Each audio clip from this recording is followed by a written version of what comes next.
जिस घर में इन तीन लोगों की चलती है तो उस घर का सर्वनाश निश्चित ही हो जाता है। नमस्कार दोस्तों, स्वागत है आपका हमारे धर्मार्थ ज्ञान दर्पण यूट्यूब चैनल में।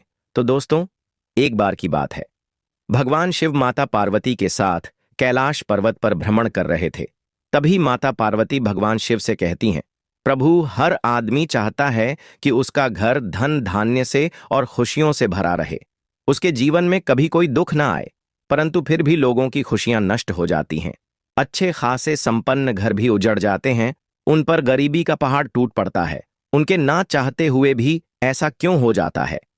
फिर भगवान शिव कहते हैं कि जीवन में घटने वाली समस्त घटनाओं का कारण आदमी स्वयं होता है। उसकी गलतियों के कारण उसे कहीं ना कहीं दुख उठाना पड़ता है, और यह सब परिवार में सिर्फ एक व्यक्ति के कारण होता है, चाहे वह पिता हो, पुत्र हो या फिर एक स्त्री। तो मेरे प्रिय दर्शकों, इन्हीं में से एक व्यक्ति की गलतियां पूरे परिवार के लिए मुसीबत का कारण बन जाती है। फिर भगवान भोलेनाथ माता पार्वती जी से कहते हैं कि हे देवी, इस संबंध में मैं आपको एक छोटी सी कहानी सुनाता हूं, जिसे आपको बड़े ही ध्यान से सुनना पड़ेगा, तभी आप अपने सवालों के जवाब जान पाओगी। तो दोस्तों, माता पार्वती भगवान भोलेनाथ से कहती हैं कि प्रभु, आप कथा सुनाना प्रारंभ करिए, मैं इस कथा को बड़े ही ध्यानपूर्वक से सुनूंगी। तो भगवान भोलेनाथ कहते हैं कि हे देवी, अब मैं आपको कथा सुनना प्रारंभ करता हूं। किसी गांव में एक मनसाराम नाम का व्यक्ति रहता था। उसके 4 बेटे थे। चारों बेटों का विवाह हो चुका था।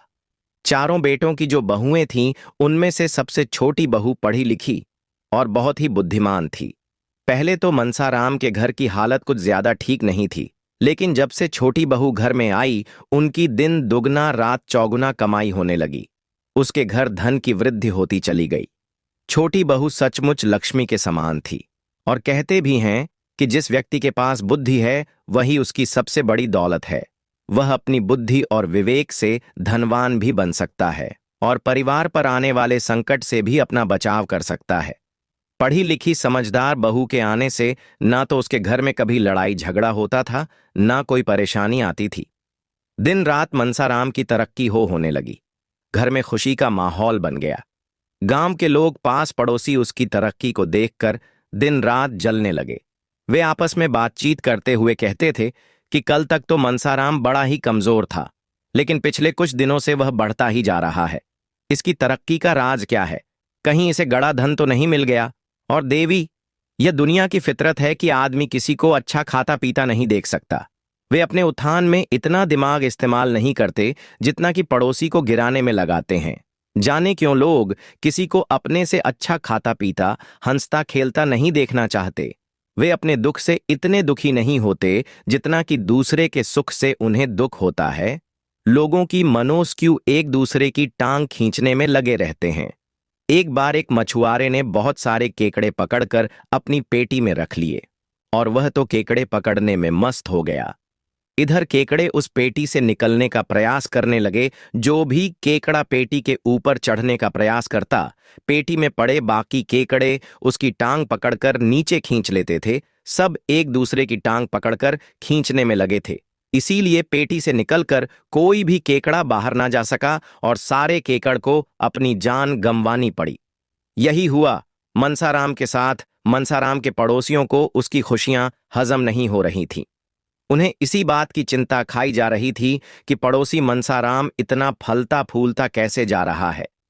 यही सोचकर पड़ोसियों ने मनसाराम के कुल पुरोहित को भड़का दिया कि जब से मनसाराम के घर में उसकी छोटी बहू आई है, तब से उसके धन की दिन रात वृद्धि होती जा रही है।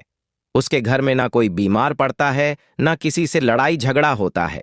यदि उसके घर में कोई बीमार पड़ता, लड़ाई झगड़ा होता, तो वह झाड़ फूंक गृह शांति के लिए आपको जरूर बुलाता, तो आपको भी कुछ दक्षिणा मिल जाती। पर उसके खुशहाल रहने से उसके सारे मंगल कार्य, पूजा पाठ बिना धन खर्च किए ही हो जाते हैं। पड़ोसियों की बात कुल पुरोहित को अच्छी तरह समझ में आ गई कि मनसाराम इसीलिए उन्हें नहीं बुलाता है।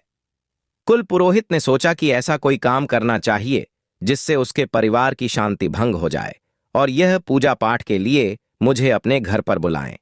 ऐसा निश्चय करके वह एक ज्योतिषी के पास पहुंचा और बोला कि आप कोई ऐसा उपाय बताइए जिससे मनसाराम के घर में अशांति फैल जाए। ज्योतिषी ने ध्यान लगाकर देखा तो पता चला कि मनसाराम के घर में अशांति तो आ ही नहीं सकती। उसकी एक बहू साक्षात लक्ष्मी स्वरूपा है। जब तक वह लक्ष्मी उस घर में रहेगी तब तक तुम उसका कुछ नहीं कर सकते। पुरोहित कहने लगा, तब तो मुझ पर रोजी रोटी का संकट आ जाएगा, क्योंकि कहते हैं कि चोर अपनी जीभ का चलाता है। असाधारण व्यक्ति से वैद्य अपनी जीभ का चला है, रोगी से मतवाली स्त्रियां अपनी जीभ का चलाती हैं, कामी पुरुषों से राजा अपनी जीभ का चलाता है, झगड़ने वालों से और विद्वान अपनी जीभ का चलाते हैं, मूर्ख व्यक्तियों से उसी तरह पुरोहित अपनी जीभ का चलाता है। यजमान से पुरोहित की बात सुनकर ज्योतिषी कहने लगा, यदि ऐसी बात है तो एक काम करो, अगर तुम मनसाराम के खेत में से एक बांस मंगवा लो तो उसके घर में घोर शांति फैल जाएगी। यह सुनकर पुरोहित तुरंत मनसाराम के घर जा पहुंचे। पुरोहित ने अपनी जरूरत की बात कहकर मनसाराम से कहकर एक हरा बांस मांग लिया। मनसाराम पुरोहित की बात को भला कहाँ टाल सकता था। वह गया और अपने खेत से एक बांस उखाड़ लाया। यह बात मनसाराम की छोटी बहू को पता चली कि पुरोहित हमारे घर से हरा बांस लिए जा रहे हैं, तो उसने उस बांस के कुछ हरे पत्ते अपने घर में बंधी का गाय को खिला दिए। पुरोहित बांस लेकर चला गया, मगर फिर भी मनसाराम के घर में अशांति नहीं फैली। धीरे धीरे एक माह बीत गया। उधर पुरोहित इंतजार में बैठा था कि घर में अशांति, लड़ाई झगड़ा, रोग शोक फैले। तब यह हमें अपने घर बुलाकर ग्रह शांति पूजा पाठ कराएगा। लेकिन एक माह बीतने पर भी जब कुछ नहीं घटित हुआ तो पुरोहित फिर उसी ज्योतिषी के पास पहुंचा और बोला, भाई, आपके कहने पर मैं मनसाराम के घर से हरा घास भी ले आया, फिर भी उसे कुछ नहीं हुआ। तब ज्योतिषी बताता है, महोदय, इसमें मेरा क्या दोष है? मैं तो तुम्हें पहले ही बता चुका हूं कि उसके घर उसकी छोटी बहू साक्षात लक्ष्मी है। जब तुम बांस मांगने गए थे तो उसने बांस के कुछ पत्ते अपनी काली गाय को खिला दिए थे, इसलिए उनका कुछ नहीं हुआ। वह बहुत बुद्धिमान है। जब तुम बांस मांगने गए थे तो वह समझ गई थी, तो उसने गाय को पत्ते खिलाकर तंत्र काट दिया। अब तुम एक काम करो, मनसाराम से वह गाय मांग लाओ जिसको उसने पत्ते खिलाया है। ज्योतिषी के कहने पर पुरोहित फिर से मनसाराम के घर पहुंच गए और बातें बनाते हुए बोले, मनसाराम, मेरी बहू ने एक बेटे को जन्म दिया है और हम लोगों की इतनी हैसियत नहीं है कि हम उन्हें गाय का दूध पिला सके। अगर आप मेहरबानी करके अपनी काली गाय कुछ दिनों के लिए हमें दे दो तो आपकी बड़ी कृपा होगी। मनसाराम पुरोहित को खाली हाथ नहीं लौटाना चाहते थे, इसलिए वह अपनी छोटी बहू के पास गए और पुरोहित को गाय देने की बात बताई। बहू ने कहा, पिताजी, यदि बात है तो गाय पुरोहित को दे दो, लेकिन उससे पहले हमें एक काम कर लेने दो। देवी, इतना कहकर मनसाराम की छोटी बहू ने अपनी चादर के कुछ धागे गाय के आंसुओं से भिगो कर रख ली और गाय रोहित को दे दी गई। पुरोहित गाय लेकर चले गए और मन ही मन बड़े प्रसन्न होने लगे कि अब तो उसके घर में विपत्ति आएगी ही आएगी। जब विपत्ति आएगी तब वह मुझे पूजा पाठ के लिए आमंत्रित करेगा। इसी तरह धीरे धीरे 2 महीने बीत गए, पर मनसाराम के घर में अशांति नहीं फैली। अब पुरोहित फिर उसी ज्योतिषी के पास गया और बोला, भाई, मैं तुम्हारे कहने पर मनसाराम के घर से गाय भी मांग लाया, फिर भी वह खुशहाल जिंदगी जी रहा है। 2 महीने बीत गए, फिर भी उसके घर में कोई बीमारी नहीं फैली, ना कोई लड़ाई झगड़ा हुआ। अब हमारी जे कैसे चलेगी? ज्योतिषी ने ध्यान धरकर देखा तो वह समझ गया कि उसकी छोटी बहू ने गाय को देने से पहले ही उस गाय के आंसू से अपनी चादर को भिगो लिया, इसीलिए खुशहाली उसके पास ही रह गई। अब तुम वह चादर किसी तरह से मांग लाओ, तभी उसके घर में विपत्ति आएगी। ज्योतिषी महाराज की बात सुनकर पुरोहित जी फिर मनसाराम के घर पहुंचे और मनसाराम से निवेदन किया कि वह अपनी छोटी बहू की चादर मुझे दे दे। मेरी बेटी कीर्तन सुनने दूसरे गांव जा रही है। मेरे पास इतने पैसे नहीं हैं कि मैं अपनी बेटी को एक नई चादर दिला सकूं। मनसाराम कहने लगा, महाराज, इसमें कौन सी बड़ी बात है? लो, मैं अभी बहू से चादर मांगकर लाकर देता हूं। इतना कहकर मनसाराम बहू से चादर मांगने गया। बहू बड़ी समझदार थी। उसने चादर देने से पहले चादर के वही धागे काटकर निगल लिए जो गाय के आंसू से भिगोए थे और चादर ले जाकर पुरोहित को दे दिए। पुरोहित चादर लेकर अपने घर पहुंचा और मनसाराम के घर में विपत्ति आने का इंतजार करने लगा।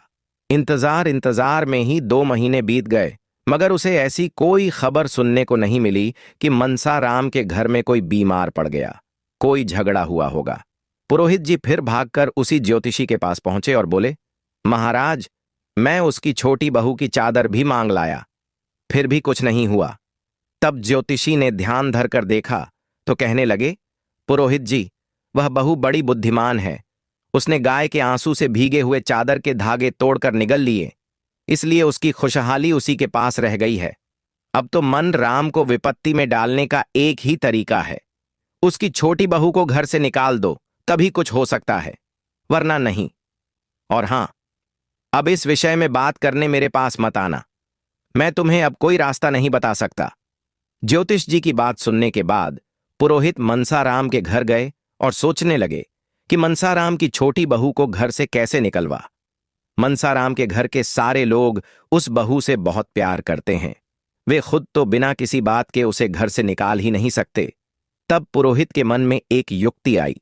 उन्होंने मनसाराम से कहा, देखो भाई, मानना और ना मानना तुम्हारे हाथ में है। कल रात मैंने एक सपना देखा था। मेरे सपने में एक देवदूत आया था और वह मुझसे कह रहा था कि तुम तो मनसाराम के कुल पुरोहित हो और उसके घर की हानि लाभ सुख दुख का निवारण तुम करते हो। देवदूत ने मुझसे कहा कि मनसाराम की छोटी बहू को यदि घर से नहीं निकाला गया तो उसके घर पर दुखों का पहाड़ टूट पड़ेगा। तुम यह बात मनसाराम को जाकर बता दो कि उसकी बहू बहुत अभागिन स्त्री है, उसे घर से निकाल देना ही शुभ है। पुरोहित की बात सुनकर मनसाराम बहुत चिंतित हो गया। उसने अपने बेटों को बुलाकर पुरोहित के द्वारा बताई गई सारी बातें बताई कि आपकी पत्नी की वजह से हम लोग एक दिन बहुत बड़ी मुसीबत में फंस जाएंगे, इसीलिए तुम अपनी पत्नी को घर से निकाल दो। देवी, उन दोनों की बातें वो छोटी बहू चुपचाप सुन रही थी। छोटी बहू कहने लगी, पिताजी, यदि मेरे कारण इस घर पर विपत्ति आएगी तो मैं स्वयं ही इस घर को छोड़कर चली जाऊंगी। इतना कहकर वह घर से जाने लगे। उसके पति ने देखा तो वह भी अपनी पत्नी के साथ घर छोड़कर चल दिया। अब तो लक्ष्मी बहू के घर से जाने के बाद मनसाराम के घर में घोर अशांति फैलने लगे। कभी आपस में लड़ाई झगड़ा होता था, कभी बीमारी आती थी, कभी धन हानि होती थी, तो कभी कुछ कुछ ही दिनों में मनसाराम कंगाल हो गया। पुरोहित इधर उधर की बताकर झाड़ फूक करने के नाम पर उससे धन खींचते रहे। इधर खेतीबाड़ी व्यापार सब थमसा गया था। छोटी बहू के जाने के बाद उसकी अन्य बहुएं उस घर की गृहस्थी नहीं संभाल सकीं। दिन बदन उसकी हालत बिगड़ती गई। उधर छोटी बहू जिस शहर में रह रही थी वह धीरे धीरे वहां भी छोटा मोटा कारोबार करके धनवान बन गई। कुछ ही दिनों में मनसाम को अपनी गलती का एहसास हुआ। उसने सोचा कि पुरोहित की बातों में आकर उसने अपने घर को बर्बाद कर लिया है। लक्ष्मी जैसी बहू को त्याग कर वह कंगाल बन गया है। अब वह अपनी बहू और बेटों को बुलाने के लिए शहर चल पड़ा था और वहां जाकर उसने अपने किए की क्षमा मांगी। बहू कहने लगी, पिताजी, जब इंसान धन से बढ़ने लगता है तो उससे लाभ उठाने वाले, उसे बर्बाद करने वाले, उससे जलने वाले सलाहकार बहुत मिल जाते हैं और बिन मांगे ही सलाह देने लगते हैं। यदि मनुष्य बिन मांगे मिलने वाली सलाह में फंस गया तो उसका विनाश होने लगता है समझदारी इसी में है कि वह सुने सबकी पर करे, वह जो उसके हित में हो। दूसरी बात, मनुष्य को हर कार्य के प्रति स्वयं सतर्क और सावधान रहना चाहिए। मनुष्य की स्वयं की गलतियों से ही वह दुखी होता है। यदि वह अपने धन की सुरक्षा नहीं करेगा, लापरवाही बरतेगा, तो धूर्त चोर और लुटेरे अपना मौका मार ही लेंगे। इसमें तुम चोर को दोष नहीं दे सकते। अपने कर्म पर विश्वास करो। यदि हमें अपने कर्म पर, अपनी योग्यता पर विश्वास है तो आपका कर्म आपको फल देगा ही देगा। विपत्ति आने से पहले ही उसका समाधान सोचना चाहिए। हर कार्य दूसरों की सलाह पर ना छोड़े। जो लोग सावधानी पूर्वक सोच विचार कर कार्य करते हैं वे विपत्ति से लड़ने का उपाय पहले ही खोज लेते हैं। ऐसे लोगों को बाद में पछताना नहीं पड़ता। देवी, अब मैं आपको बताने जा रहा हूं उन 3 लोगों के बारे में घर में जिनकी ज्यादा चलती है, उनके कारण घर बर्बाद हो जाता है। पहला, जिस घर का मुखिया मूर्ख हो, जुवारी हो और बिन मांगे सलाह देने वालों के अनुसार चलता हो तो उसका घर अतिशीघ्र उजड़ जाता है। दूसरा, हठी और लाडला बालक, जिस घर में ज्यादा हठी और लाडला बालक हो और उस बालक की घर में चलती हो तो वह अपनी हठ पूरी करवाकर ही मानेगा, भले ही उसमें कितना ही बड़ा नुकसान क्यों ना हो जाए। जिस घर में ऐसे बालक की चलती हो वह घर पत्थर की नाव के समान होता है जिसे डूबना तय है। तीसरा, हठी और दुष्ट स्त्री, जिसका मन अत्यंत चंचल हो ऐसी स्त्रियां घर की उन्नति के लिए ठीक नहीं होती। यदि ऐसी स्त्रियों की घर में चलती हो तो उस घर की उन्नति, सुख, शांति नष्ट हो जाती है। तो दोस्तों, आपको हमारी यह कहानी की वीडियो कैसी लगी, कमेंट करके जरूर बताएं। और दोस्तों, आपको हमारी यह कहानी की वीडियो अच्छी लगी हो तो प्लीज हमारी इस वीडियो को एक लाइक जरूर कर देना। और दोस्तों, आपने अभी तक हमारे इस चैनल को सब्सक्राइब नहीं किया हो तो प्लीज हमारे इस चैनल को सब्सक्राइब जरूर कर देना, क्योंकि आने वाली इसी तरह की हर कहानी की वीडियो की नोटिफिकेशन आप तक सबसे पहले पहुंचे। तो दोस्तों, तब तक के लिए धन्यवाद। मिलते हैं इसी तरह की अगली नई कहानी की वीडियो में।